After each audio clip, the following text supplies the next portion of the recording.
Good evening, Mr. Lewis. How are you today? I'm good. How are you? I'm doing good. Thank you for coming in. My name is Kevin James, and I'm a counselor in training under the supervision of Dr. Terry Mortison. And I would like to let you know that I am recording this session and that we do practice confidentiality. So I will not, anything that you share with me, I will not share with anyone else. I do work closely with my supervisor, so I do want to make you aware of that. Also, if you bring up anything such as a crime or something that you've committed towards a child, an elderly person, or someone with a disability, that confidentiality will be broken. But unless those topics do come up in our session, then it will be strictly between me and yourself, as well as my supervisor, because she does, supervise me. Does that sound good to you? It does. Okay, so right here I have some information you can go over as far as confidentiality, and just can you read over this for me for a second Okay. and sign it?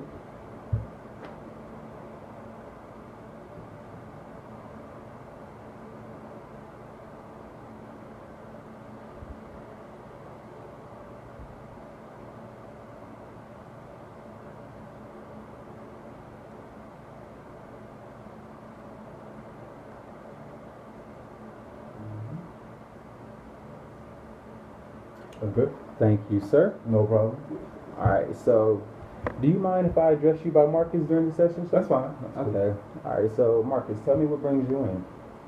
Well, lately, others have been noticing that I've been a little standoffish, and I've noticed myself in the past. But now that other people are starting to notice it, I say it's probably time for me to seek out some type of help. So, give you a call and see what you guys can do for me. Okay. So you just saying that people around you have been noticing that you've been kind of standoffish, and it's something you've noticed before, but you just didn't deem it like it was that big of a problem. Yeah, exactly. I mean, I've been masking it for a long time, just kind of going through it, putting on a good face and putting on my poker face, pretending I'm okay, you know, just going through, kind of being fake slightly, and I can feel it within me. I put a smile on for the people, and lately, different coworkers and friends have noticed my behavior and called it to my attention, and I was yet still in denial, but I know there's a problem there, so I try to seek help. Okay. So what I hear you saying is that you've been kind of going through the motions per se, just acting as if everything is all right when it's genuinely not. And you've been doing a good job with doing that. However, as of recently, it's just taking a toll on you, and other people are starting to notice. Yeah, I mean, I've been doing a good job of it for a very long time. I mean, now I'm a pro at it, but in the beginning, it was a little rocky because now I'm 36 years old. Right. You know, it's probably been going on since I was 7 years old. So, that's a lot of years of being fake or pretending or learning to be somebody else, So I think it's just gonna caught up with me. So like for all the time, So that's where I'm at right now. Okay, so this is something that's been going on for a long duration of time. So has it just progressively gotten worse over time, or has it been like just a steady pace for you? Well, I think the older I get, the the tolerance level is, it's not there. When I was younger, I was able to deal with a lot more, but now that I'm older, it's kind of like, look, you know, I don't feel it today, or I would just go and stay. When I get off work, I don't open my door anymore till time to go to work again, or, I'd rather eat by myself or watch games by myself or things of that nature versus being in crowds of people. So, yeah, I guess can say that it has progressed over the years. Okay, so you've just been feeling like you've been isolating yourself, and when you say tolerance, I've heard you mention tolerance. What do you mean by your tolerance for things? Um, I think my anxiety or my situations has made me a loner.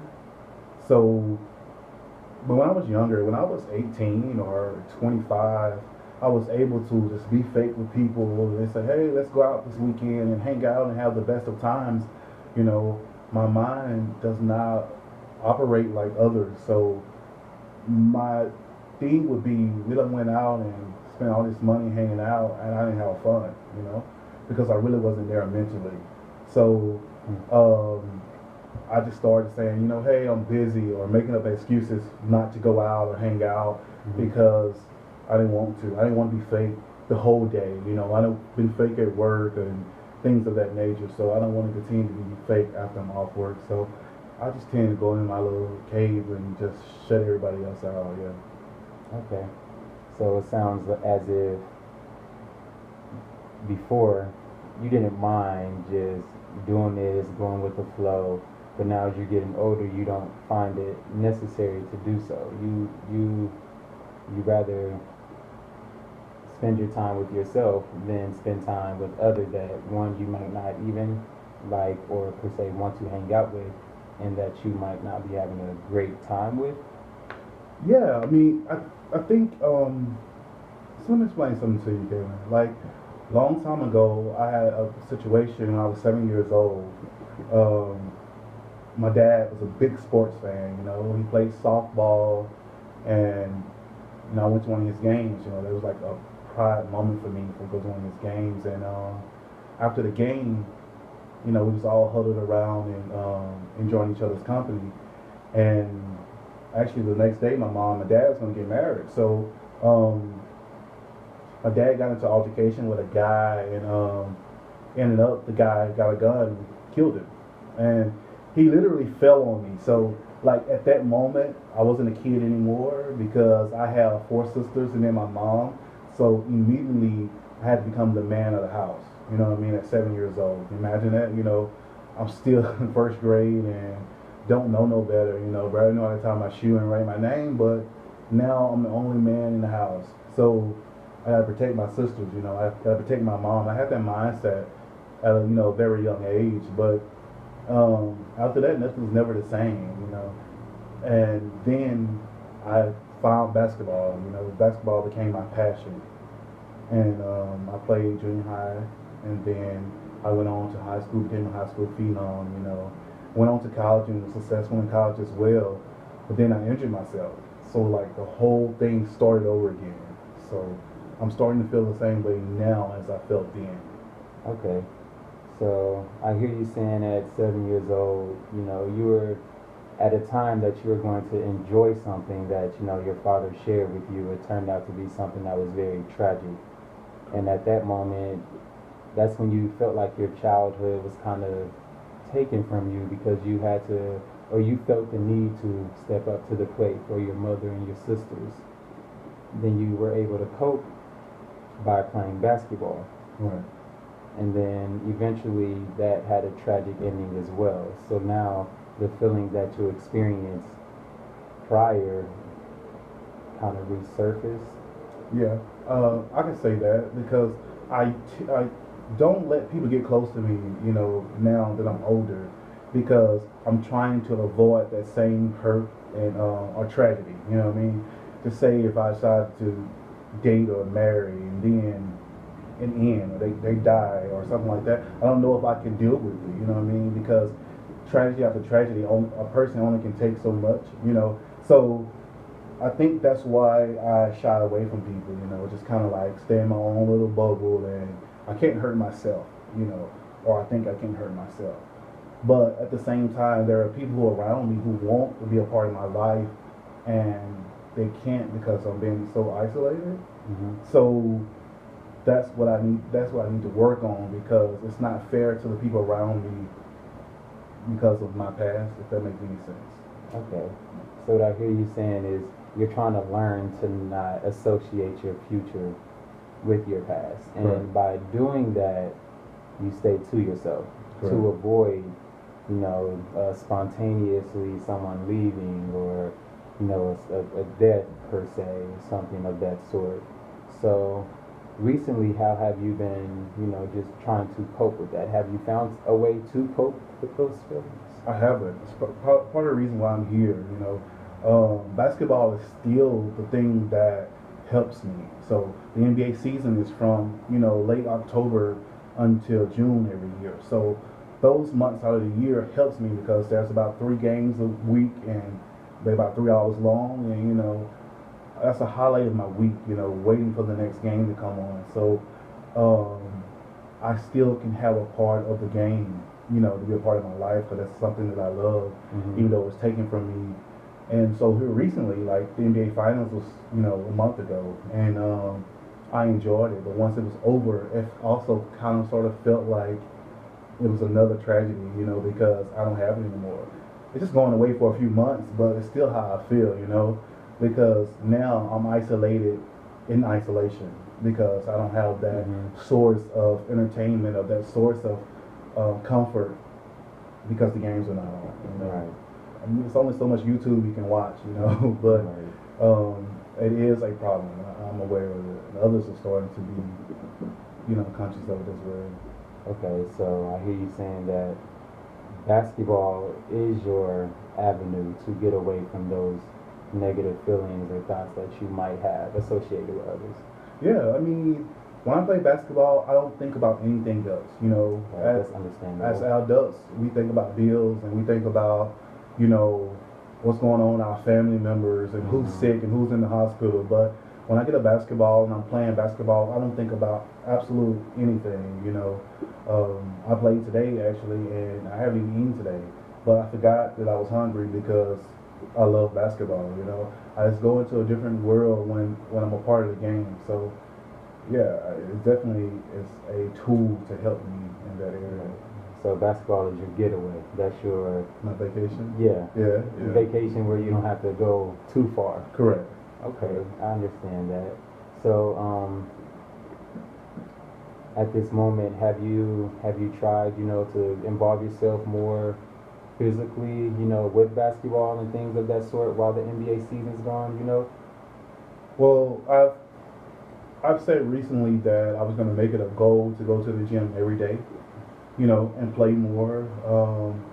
I go and play, but I don't go like I should. I get tired from work and start making excuses, and I don't. But it still bothers me a little bit when I go and play, because I start to think when I'm on the bench, okay, this is the life I used to be able to do this, I used to be able to dunk like this, or I used to be able to, I played with LeBron James growing up, I played with the stars. I had NBA players that's on my team in high school that played in the NBA, but I didn't make it because of an injury, all those memories start to flood my mind, and but it still helps me at the same time. I have to find a silver lining and everything, but it's definitely therapeutic. So okay, I don't know. Okay, that's understandable. So when you do watch basketball, it's like, man, I should be out there because you played against these people and you excelled. It wasn't like you were just on the court, and now you're trying to find that silver lining to keep that healthy balance, and it's just not working out all the time for you. It might work sometimes, but not all the time. Yeah, because I find myself supporting those players. LeBron is my favorite player. And I support his game. Everything he do, I'm following him. I'm one of his biggest fans, but at the same time, the human side of me have to think it's just not enough. I could have too. I want him to have it, but I could have had it as well. Right. That's understandable. I truly understand that. So I hear you saying that basically, yeah, good luck to you, great for you, but what about me? Right. Because I'm just as good. Right. So is this something you talk to your mother about or anything like that? Anyone else? Yeah, my mom and I are very similar. She's actually dealing with the same things, and I've been her rock. It's funny that I've been her rock, and I've coached her through getting over dad and getting over me not having a career because she's my biggest fan. Right. So she was devastated as well. When I went down with injury. So I've been still her rock. Because it's my mom. I got to take care of the women in my family, and I've been her rock to get through it. But I'm still dispensing, but I'm not receiving anything to get over my own problems. So I think it just done caught up with me. Yeah, I see what you're saying. So it's as if you're there for everyone. and you can help them with their problems and help them get over theirs. But when it comes to you solving your own problems, it's like you can't make it shake per se. I'm still on the island, correct? You're still on the island. Yeah. Okay. That's most definitely understandable. I think oftentimes people, fall into those type of situations, just being a genuine person, a genuine son, and always being there. Um, so, does what type of support does your mom offer you? Does it ever ease your mind speaking with her? I speak to her every day, and the reason I'm able to keep going is because the love that she gives, you can't teach it. You know what I mean? Like, some parents can just wire their kids money to buy them new shoes to make them happy, or they could, send them a plane ticket or send them on a cruise somewhere, and they're happy that mom loves me that way. My mom don't have those things, but she gives me an unconditional love until just hearing her voice every day, I'm like, okay, I know what this lady done been through, and if she's still kicking it, I can kick it. So that's my drive, So we speak every single day, and that do help me to keep going. But even sometimes with that, I hear in her voice, I hear her lack, and her wanting my dad to still be around, or wanting me to still be playing ball. When the game is on, she'll call and say, leave me a voicemail, because I'm not going to answer, and say, oh, I forgot the game on. Call me when the game is off, or call me at halftime. She loved the game, I love the game, so that right there does support me a lot. Yeah.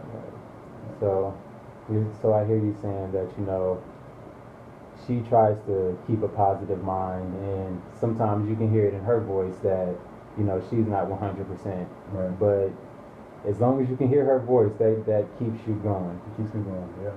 And then she's mindful of the things that you're doing in life and what you do in life, to cope with those things. Right. Correct. Okay, so that's good. That's progress. Well, you sound like someone that's very goal driven.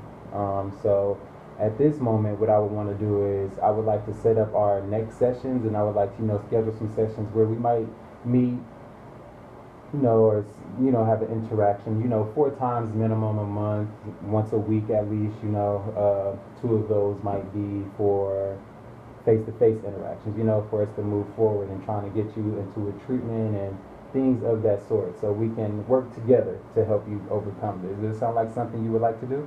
Yes, but I have a question. Is Yes. it normal for people for it to take this long to catch up with you? Like, different situations that happen in your life, like 31 years, 30, 29, 30 years to catch up with you physically and mentally? Well, the way I look at it is everyone in this world is different. They genuinely are, and some people it might take them a year to get over, a close loved one's death. It might take someone their whole lifetime. Some people might not ever get over it, but it's my job, and with the assistance of you, and your job with the assistance of me, to help you learn how to create strategies and those interventions and those goals, so that when you do have those difficult times and trying times in your life, that you can handle them accordingly. You know what I mean? No one's going to be 100% well all the time, mentally, right, physically, emotionally, spiritually, none of that. But I think us as humans, we have to realize that we're not perfect. So we're going to have those feelings, we're going to have those emotions, but it's up to us and those people around us that, like your mom, she's a good support system. Right. It's up to those people that are great support systems to help us cope with those things. Right. So I mean, I do feel like you're doing a great job with it so far. Okay. You talk to your mom. You're here now. Amongst other things, I'm sure you found basketball. You're playing basketball, and you realizing that I need to get back to doing that, even if it's for just leisure. So you're doing great. Just we're just here to take a great situation and make it better. Okay, that sounds good. Sound good to you? Sounds good. It sound like something you want to do as far as setting up more sessions and working on it? Most definitely. Most definitely. All right, Mr. Lewis. It was nice meeting you, and thank you for coming in today, sir. Appreciate you. Have a good one. All right.